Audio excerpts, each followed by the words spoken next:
Irmãos amados, é bom estar com vocês nesta Assembleia Geral, nesta convenção, e eu quero partilhar com vocês um texto que tem muito a ver com o tema que vocês deram. Então abra sua Bíblia comigo, por favor, Isaías, profeta Isaías 44. Obrigado, irmão.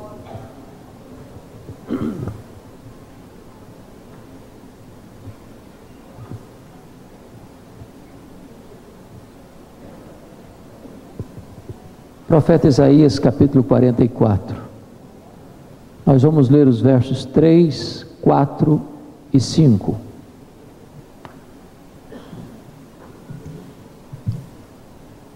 Porque derramarei água sobre o sedento e torrentes sobre a terra seca. Derramarei o meu espírito sobre a tua posteridade e a minha bênção sobre os teus descendentes. E brotarão como a erva, como salgueiro junto às correntes das águas. Um dirá: eu sou do Senhor. O outro tomará pelo nome de Jacó. O outro ainda escreverá na própria mão: eu sou do Senhor. E por sobrenome tomará o nome de Israel. Amém. Há alguns anos eu estava pregando em Salvador, e naquela ocasião eu pregava sobre avivamento. E quando eu terminei de pregar, uma repórter da cidade estava lá para uma entrevista. E aquela repórter olhou nos meus olhos e me fez uma pergunta perturbadora. Ela me perguntou assim: o senhor crê no que prega? Eu disse: é claro que eu creio no que prego. E ela, um tanto quanto cética, me redarguiu, dizendo: mas o senhor crê que ainda hoje Deus pode mandar um avivamento para a igreja? O senhor crê que ainda hoje Deus possa impactar uma igreja, uma denominação, uma cidade, uma nação inteira? Eu disse: eu creio nisso. E ela, um pouco incrédula, me perguntou ainda: o senhor pode então me dar alguma evidência disso? Eu disse: posso. E eu citei para aquela repórter o que aconteceu na Inglaterra no século XVIII. Todos vocês sabem que, como fruto do racionalismo, do iluminismo, uma onda de ateísmo varreu a Europa. Naquela época, poucos pregadores acreditavam ser a Bíblia a palavra de Deus. As igrejas estavam vazias. Nos púlpitos, os pregadores pregavam sermões mortos para auditórios vazios e sonolentos, e desciam do púlpito para se embriagar nas mesas de jogo. Na Inglaterra, de cada 6 casas, uma era um prostíbulo. A igreja parecia um vale de ossos secos. Ninguém acreditava que a igreja da Inglaterra pudesse reerguer-se das cinzas. Quando todos, entretanto, apostavam no fracasso irremediável da igreja, Deus começou a levantar um grupo de estudantes na Universidade de Oxford para orar por avivamento. Dentre eles estava John Wesley, George Whitefield. E aqueles moços se reuniam para confessar seus pecados, para chorar diante de Deus, clamando por um reavivamento espiritual na Inglaterra, para que Deus soprasse sobre eles um sopro de vida e derramasse copiosamente sobre eles o poder do Espírito Santo. Foi numa das reuniões de oração, aliás, na madrugada de 31 de dezembro de 1739, às 3 horas da madrugada, que os céus se fenderam e o Espírito Santo foi derramado poderosamente sobre aquela reunião de oração. Aqueles jovens ficaram cheios do Espírito Santo e se levantaram para pregar na autoridade e no poder do Espírito Santo, e as igrejas vazias se encheram de pessoas famintas de Deus. Nas ruas as pessoas se acotovelavam, disputando um espaço para ouvir a palavra de Deus. E esse avivamento varreu toda a Inglaterra. Milhões e milhões de pessoas convertidas. E os historiadores afirmam que foi este avivamento inglês que salvou a Inglaterra do banho de sangue da Revolução Francesa. Mas eu contei para aquela repórter um exemplo mais contemporâneo. Eu falei para ela o que aconteceu na Romênia.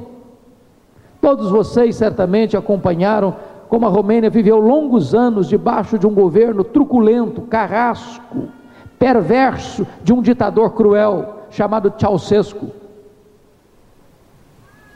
Havia opressão, havia medo, havia opróbrio.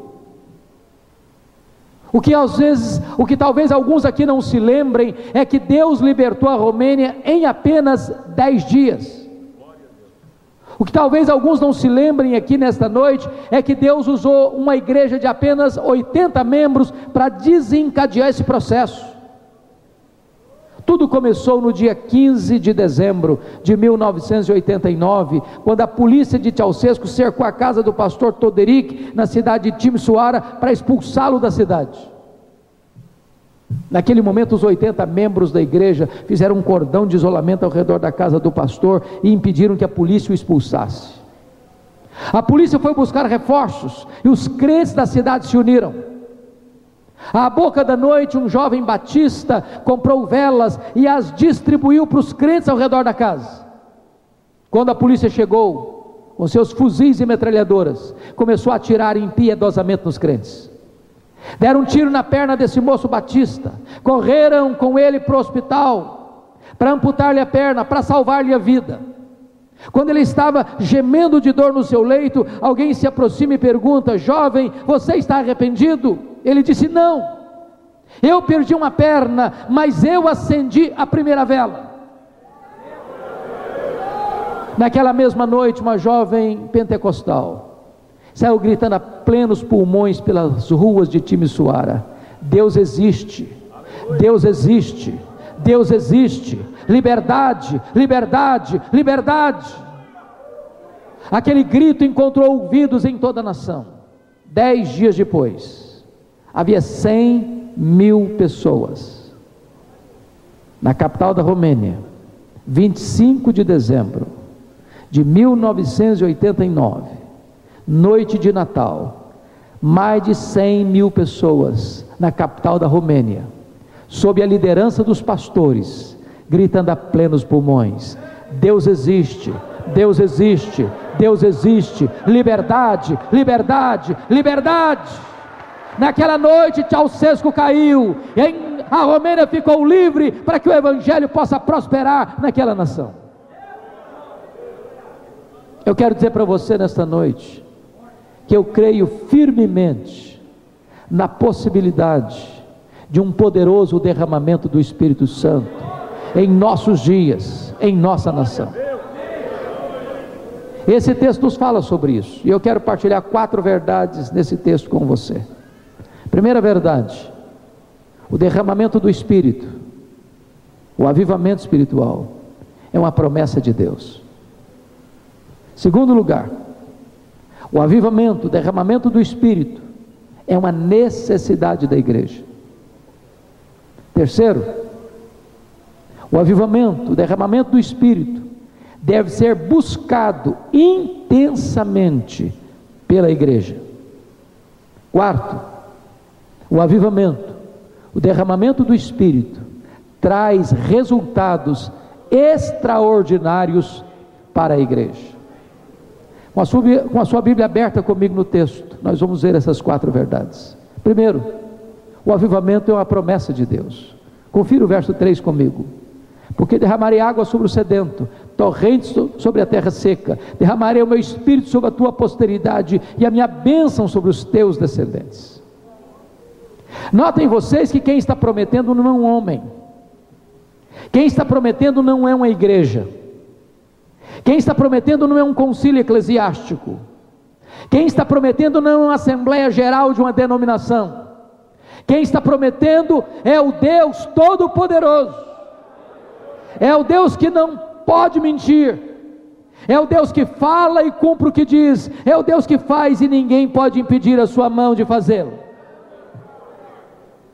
Chama a sua atenção para 2 aspectos dessa promessa. Primeiro, Essa é uma promessa segura, porque quem está dizendo é Deus, Ele está dizendo: eu derramarei.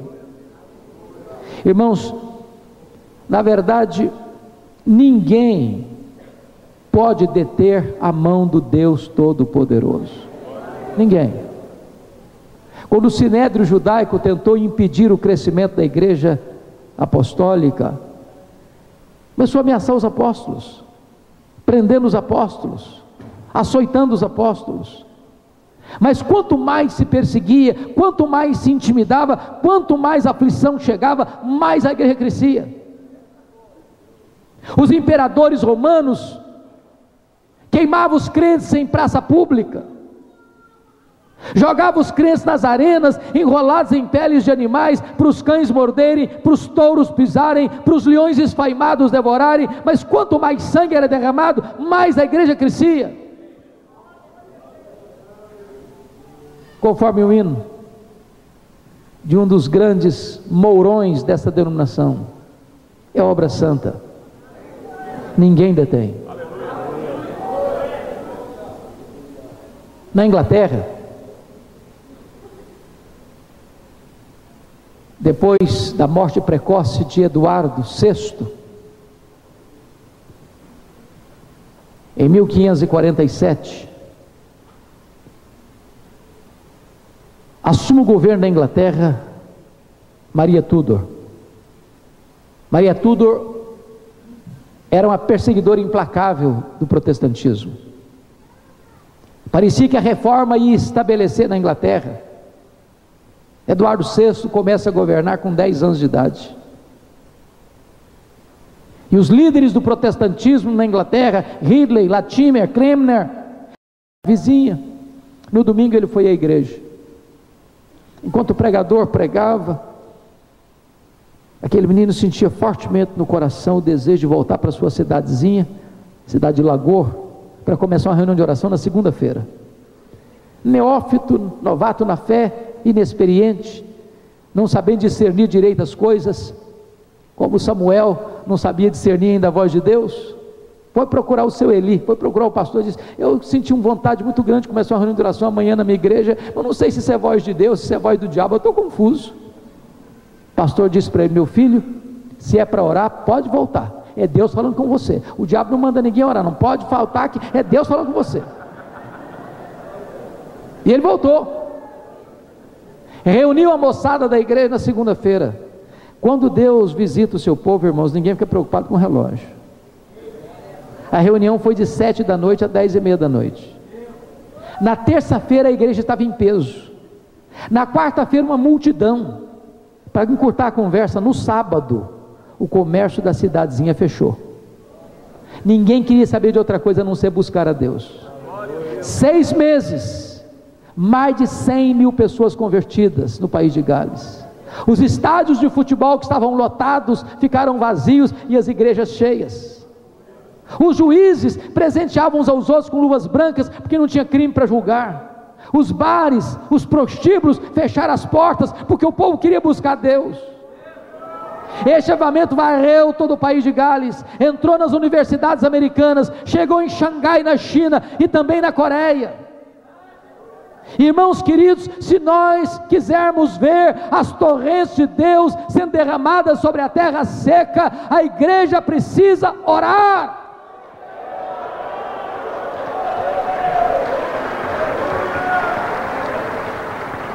Eu fui visitar a Coreia do Sul, e o que me impressiona, vocês sabem que eu sou pastor presbiteriano, e a igreja presbiteriana chegou aqui no Brasil há 156 anos, 1859. Lá na Coreia chegou 18 anos depois. Se nós somarmos todos os presbiterianos do Brasil, devemos ter em torno de uns 2 milhões. Lá, um país pequeno, sofrido, 18 anos mais nova, tem mais de 10 milhões de presbiterianos. E eu fiquei perguntando: meu Deus, por que lá cresce e aqui não? Tu és o mesmo Deus. Sabe por que cresce lá? Eu estive lá. Nenhuma igreja na Coreia, nenhuma igreja evangélica é organizada lá, sem uma reunião diária de oração, de madrugada. Mesmo no inverno, temperatura 10 graus abaixo de zero, o povo vai para a igreja. Aí um dia eu perguntei para um dos pastores que saiu do seminário para plantar uma igreja, estava com uma igreja de 6 mil membros, disse: vocês oram de madrugada, porque vocês são orientais, isso é cultura de vocês. Ele olhou para mim e disse: meu filho, no mundo inteiro as pessoas levantam de madrugada para ganhar dinheiro, nós levantamos de madrugada para orar porque Deus é prioridade na nossa vida. Eu fui no seminário, 1860 alunos, e no seminário de lá, o aluno que faltar a 2 reuniões de oração durante o ano, de madrugada, não sendo por motivo justo, é mandado embora, porque não serve para ser pastor. Falei: meu Deus, se for do Brasil, tinha fechado todos os seminários.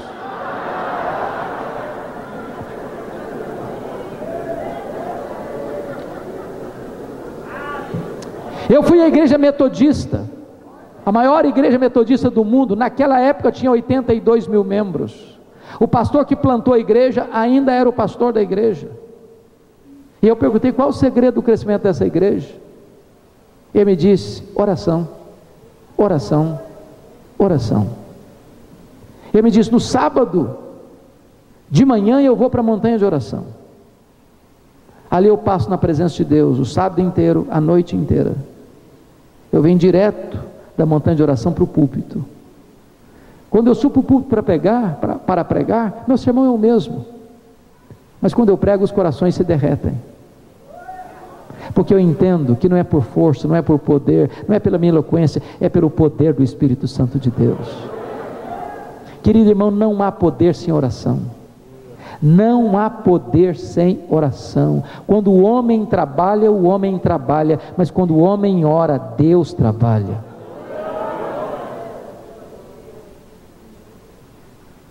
Eu não vou entrar nos méritos dos problemas últimos que aconteceram,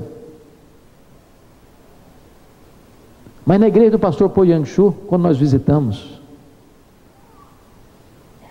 aquela igreja tem apenas 56 anos, com mais de 700 mil membros. Quando nós perguntamos qual é o segredo, a resposta foi: oração, oração. E eu fiquei pensando, sabe, o que é um pastor pastoreando uma igreja com 700 mil membros? Como é que é a agenda desse homem? Como é que ele administra o tempo?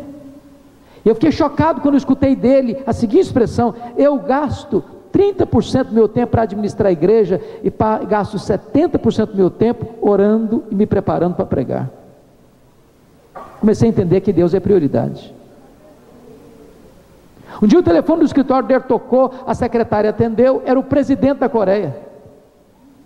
E o presidente disse: eu quero falar com o pastor Paul. A secretária disse: ele não pode atender o senhor agora não, ele está orando. Aí o homem engrossou a voz: eu sou o presidente da Coreia, quero falar com ele agora. A secretária disse: não vai atender o senhor não, ele está orando.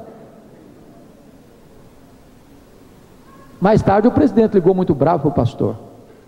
O pastor disse para o presidente: eu não atendi o senhor porque eu estava falando com alguém mais importante do que o senhor. Eu estava falando com o rei dos reis e com o senhor dos senhores.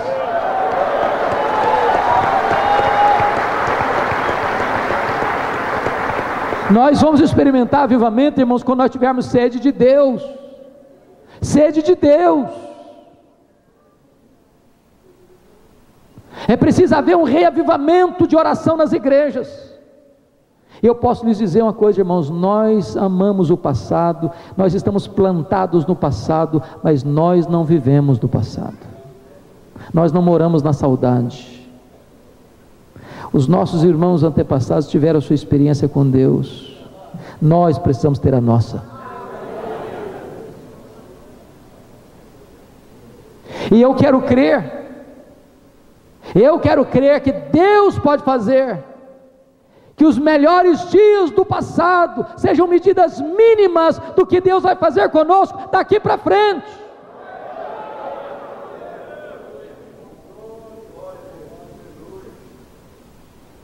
Mas há uma última verdade que eu quero partilhar com você. Primeiro, o avivamento é promessa de Deus. Segundo, o avivamento é necessidade da igreja.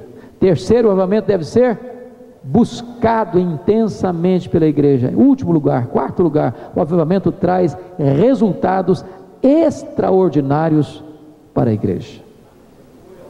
E o primeiro resultado está aí no versículo 4: crescimento numérico expressivo, e os teus descendentes brotarão como a erva, como o salgueiro junto às correntes das águas. Oh queridos, Deus pode fazer mais num dia de avivamento do que nós conseguimos fazer em anos, na força do braço da carne. Como eu espero esse tempo, como eu aguardo esse dia, quando os nossos templos fincados em avenidas, em ruas estratégicas, por onde passam milhares de pessoas todos os dias, muitas vezes elas não são atraídas. Quando o Espírito Santo for derramado, irmãos, essas pessoas serão atraídas irresistivelmente. Nas escolas, nas universidades, nas fábricas, nas empresas, nas indústrias, nos campos de futebol, nos bares da esquina, as pessoas serão tomadas por uma convicção de pecado, por um desconforto com o pecado, e elas terão pressa para vir e entregar seu coração a Cristo e acertar sua vida com Deus. É quando Deus quebranta a igreja, é quando a igreja se humilha, é quando a igreja se arrepende, é quando a igreja tem sede de Deus, é quando Deus visita a igreja, é que Deus traz o mundo.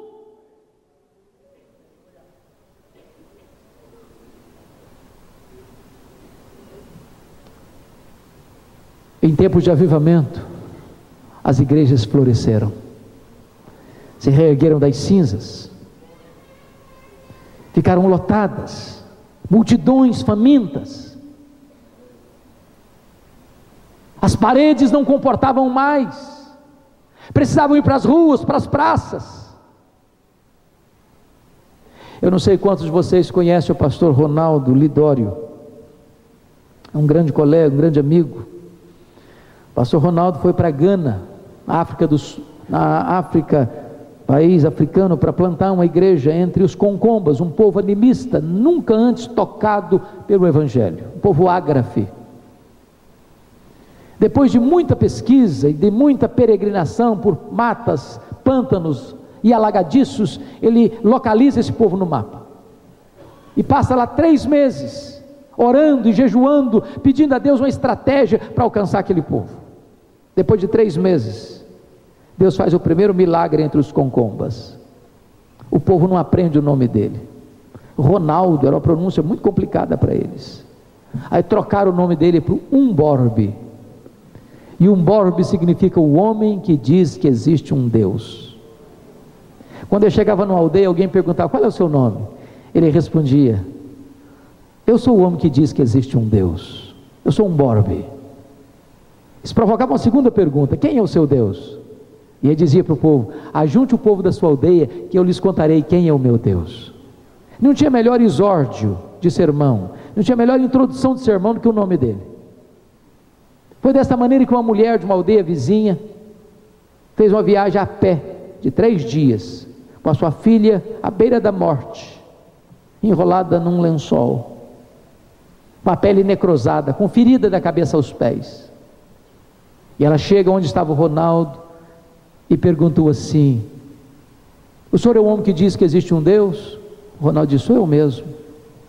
Eu gostaria de saber se o seu Deus pode me ajudar, porque os deuses que eu conheço não puderam fazer nada pela minha filha. Se o seu Deus tem poder, peça o seu Deus para curar minha filha. Desembrulhou a criança, ferida da cabeça aos pés, a pele necrosada. Ronaldo pegou aquela criança, disse: meu Deus, este povo não sabe que tu és o Deus vivo. Este povo não sabe que o teu filho Jesus venceu a morte, ressuscitou e tem todo o poder e tem toda a autoridade nos céus e na terra. Deus, cura esta criança para a glória do teu nome, para testemunho do evangelho entre esse povo. Embrulhou a criança, devolveu a mãe. Ela pegou o caminho de volta para sua aldeia, 3 dias a pé. Quando ela chegou na sua aldeia, desembrulhou a criança. Nem cicatriz de ferida havia mais no corpo daquela criança. Aquela mãe saiu gritando a plenos pulmões ter encontrado o Deus vivo. E o Ronaldo registra num de seus livros que a partir daquele dia não ficou um dia sequer sem que pelo menos uma pessoa fosse convertida a Cristo. Ele passou ali pouco mais de 4 anos, plantou 14 igrejas com mais de 4.000 pessoas convertidas. Hoje são dezenas de igrejas com dezenas de milhares de pessoas convertidas. Porque quando Deus derrama do seu espírito, os descendentes de Abraão vão brotando como salgueiros junto às correntes das águas. 1859, 1857, 1859, nos Estados Unidos, o avivamento levou mais de 2 milhões de pessoas a Cristo. Irmãos, nós precisamos desse derramamento do Espírito Santo. Nós precisamos. Há poucos dias eu estava caminhando com um pastor de uma denominação brasileira, e ele chorava comigo, porque ele me disse: pastor Hernandes, a minha denominação não batizou um crente por igreja por ano, em média. Há igrejas no Brasil, irmãos, que estão desidratando, estão perdendo membros ano após ano. Há igrejas que já se capitularam ao liberalismo, há outras que já se renderam ao sincretismo, há outras que, embora conservem a sua ortodoxia, estão adotando uma ortodoxia morta. Nós precisamos manter a integridade da palavra, mas precisamos do poder do Espírito Santo, para que a igreja possa avançar, crescer e se multiplicar para a glória de Deus. Mas há um segundo resultado, queridos, há um segundo resultado. Olha comigo o verso 5, um dirá: eu sou do Senhor, e por sobrenome tomará o nome de Jacó.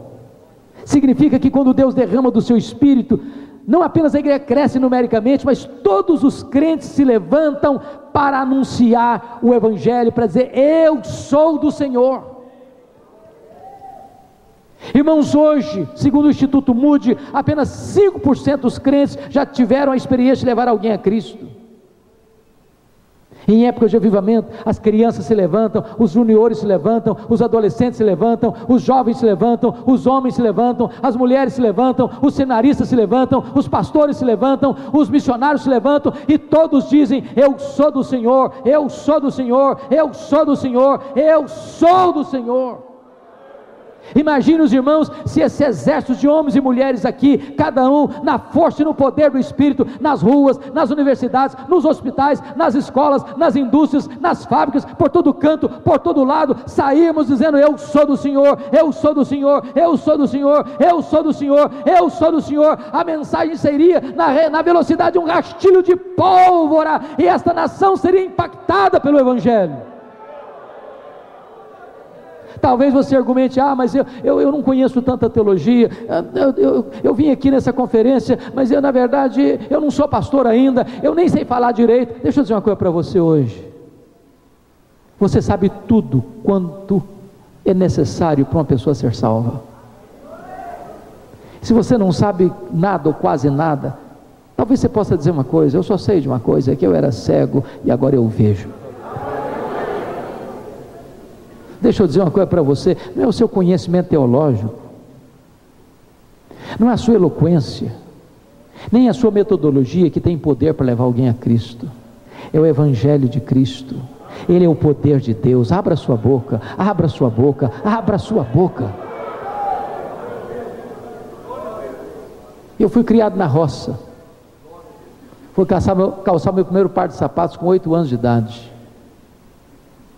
Com 12 anos, eu não sabia o que era uma televisão. Com 12 anos, eu não sabia o que era luz elétrica. Com 12 anos, eu não sabia o que era uma cidade. E Deus me deu a oportunidade de sair da roça para estudar. Quando eu cheguei no seminário de Campinas, uma missionária americana fez amizade comigo e disse: eu vou levar você para conhecer a escola de cadetes de Campinas. Um lugar bonito, pomposo.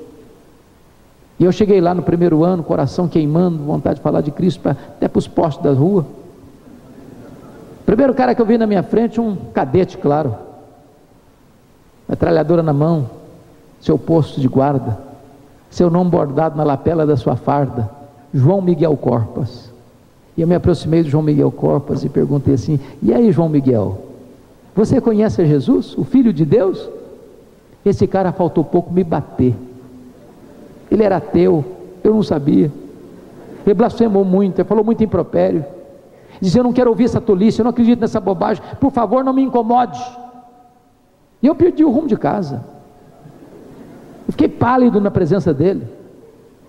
Eu não sabia para onde ir. Mas de repente Deus me deu um pouco de ousadia e disse: João Miguel Corpos, antes de ir embora eu tenho que falar para você 3 coisas. Primeiro, Deus existe, você acreditando nele ou não. Deus não depende de você acreditar nele para ele existir, ele existe assim mesmo. Segunda coisa que eu preciso dizer para você, João Miguel Corpos, é que esse Deus ama você. Ele se importa com você. Ele provou o amor dele por você, mandando ao mundo o seu filho, seu único filho, para morrer no seu lugar, para dar a você a vida eterna. E a terceira coisa que eu tenho que lhe dizer, João Miguel Corpos, é que você é um pecador, e se você não se arrepender, você vai para o inferno, e até logo, e sair rápido.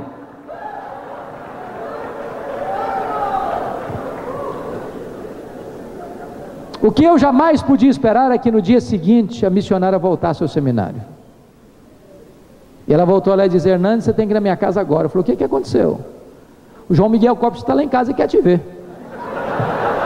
Aí eu pensei: será que ficou ofendido? O que está acontecendo? Fui para lá pensando 1000 coisas. Quando eu chego naquela casa, João Miguel Corpos estava sentado no fundo da sala. Quando ele me viu entrando, ele se levantou, correu na minha direção, me agarrou pelos braços, e com lágrimas nos olhos, ele disse: por favor, me fale do seu Deus, me fale do seu Jesus. Aquele soldado ateu estava ajoelhado aos pés do Salvador, se rendendo ao Filho de Deus. Eu tive o privilégio de acompanhá-lo durante os anos do seminário. No primeiro mês, logo em seguida a sua conversão, ele levou 3 colegas da escola de cadetes a Cristo. Depois que eu saí do seminário, eu pedi contato com ele. Há 2 anos eu estava pregando num congresso da CEPAL, lá em Águas de Lindóia, em São Paulo. Uma pessoa se aproxima de mim e perguntou: você tem contato com João Miguel Corpos? Eu falei: não, eu estou com muita vontade de vê-lo. Ele respondeu: eu sou amigo dele. E aí, me conta dele, o que está acontecendo? E ele me disse: o João Miguel Corpos está concorrendo ao generalato, vai ser general. Ele me disse: mas João Miguel Corpos é pastor, ele é ministro do Evangelho, ele é pastor da Assembleia de Deus. E eu disse: eu quero vê-lo. Na semana seguinte, ele estava pregando lá em São Paulo, e lá estava o João Miguel Corpos com a sua esposa, para me dar um abraço. Há pouco tempo eu estive em Santos, onde ele mora, jantando com a sua família, e ele me contando os milagres de Deus na sua vida. Deus me ensinou uma lição: abre a tua boca e eu a encherei. Irmão querido, há poder nesta palavra. Não é palavra de homens, é a palavra do Deus vivo.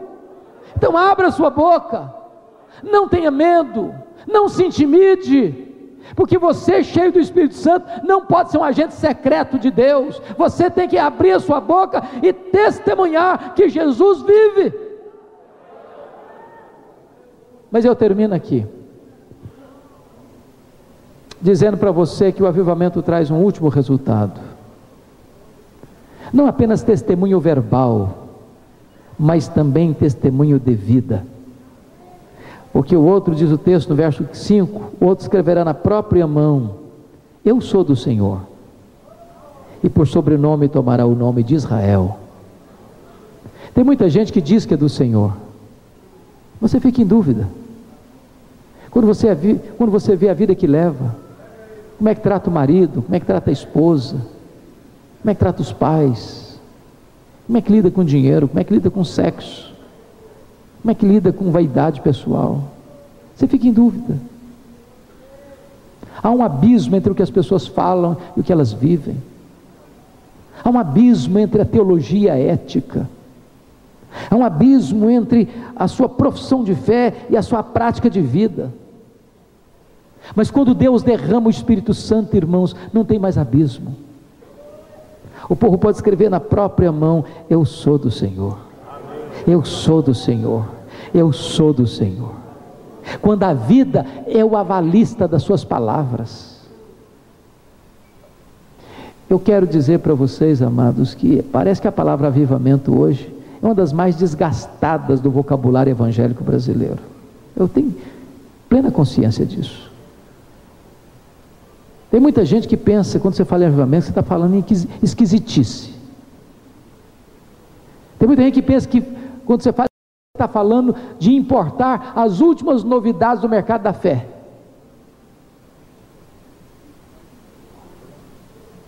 Tem muita gente que pensa que avivamento é histeria coletiva.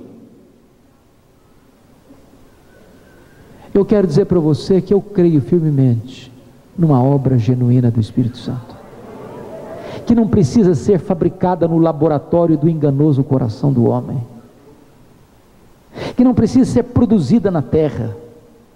Um avivamento que só Deus pode dar, que só do trono de Deus pode emanar, que produz resultados verdadeiros e duradouros, que faz com que haja uma faxina ética na vida da igreja. Porque hoje, ao mesmo tempo que a igreja evangélica registra um crescimento colossal e extraordinário, ela é mais conhecida pelos seus escândalos do que pela sua piedade.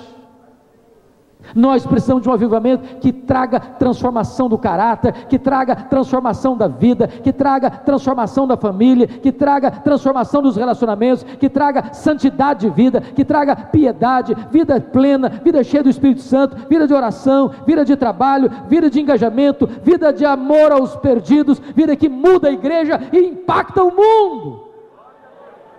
É este avivamento que você e eu cremos, e é por este avivamento que nós devemos orar, até que Deus fenda os céus e derrame sobre nós das torrentes do seu Espírito. Você anseia por isso? Você quer isso? Eu queria orar com você. Eu peço permissão à mesa. Eu queria orar com você. Se você sente liberdade, levante o seu lugar. Vem aqui à frente, nós vamos orar juntos. Pode vir aqui à frente, nós vamos orar juntos. Pedir que Deus renove o nosso coração.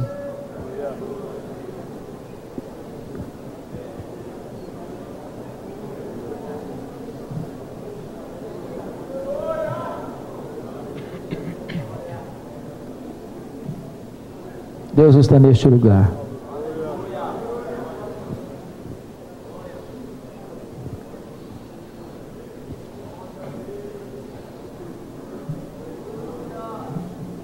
Deus pode hoje restaurar nossa sorte como as torrentes do Negueb.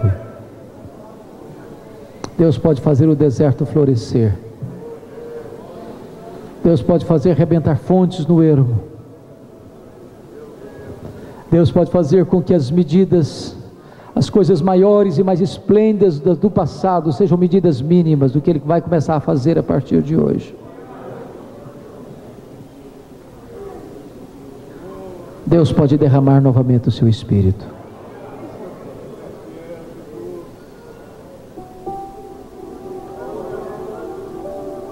Quando a igreja da Coreia estava orando, a igreja de África do Sul estava orando, o pastor Erle Stigen, meses e meses de oração, de choro, de lágrimas. No meio da reunião levanta uma moça para orar. E aquela moça orou da seguinte maneira: meu Deus, Tu fizeste tantas coisas maravilhosas no passado, Tu derramaste o Teu Espírito tantas vezes em tantos lugares. Deus, Tu és o mesmo Deus. Então Deus, faz de novo, Senhor, faz de novo, Senhor, faz de novo, Senhor, faz de novo. Naquela semana os céus se fenderam e Deus desceu.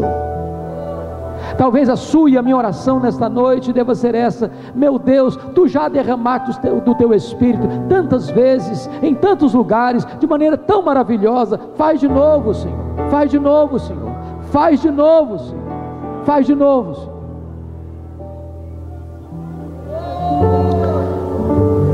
Bendito é o Teu nome, ó Deus, bendito é o Teu nome. porque quando olhamos para Ti há esperança, quando olhamos para a Tua palavra há promessas. E nesta noite aqui está o Teu povo, a Tua igreja,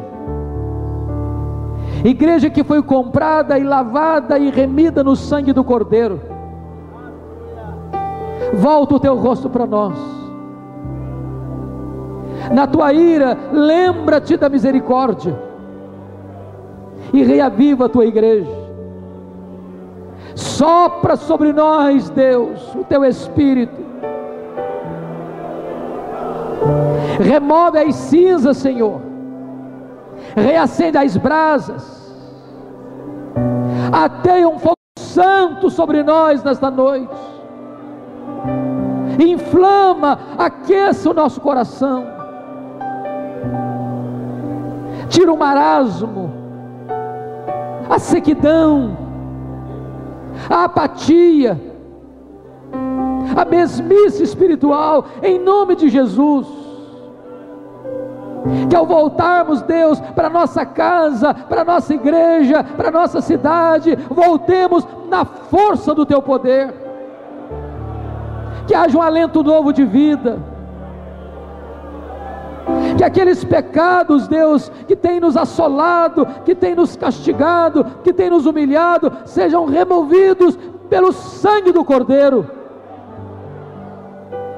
que aquelas fraquezas que têm sido, ó Deus, repetidas e repetidas, sejam superadas no poder do nome de Jesus. Que aquelas pregações, Deus, sem vitalidade, sem vigor, sem unção, sem o óleo do Teu Espírito, ó Senhor, possam passar por um renovo do alto, e que a Tua palavra queime o nosso coração, e que a Tua palavra arda no coração do Teu povo. Reaviva a Tua igreja, Senhor, reaviva a Tua igreja, faz de novo, Senhor, faz de novo, faz de novo, Deus, porque Tu nunca abriste mão de ser Deus, Tu és o mesmo Deus do passado. Faz de novo, Senhor, fenda os céus, vem até nós, derrama das torrentes do Teu Espírito, e traz a Deus um alento de vida para o Teu povo, para a glória do Teu nome, em nome de Jesus, em nome de Jesus, aleluia, aleluia, amém, amém, louvado seja Deus. Dê um abraço em quem está perto de você. Deus abençoe.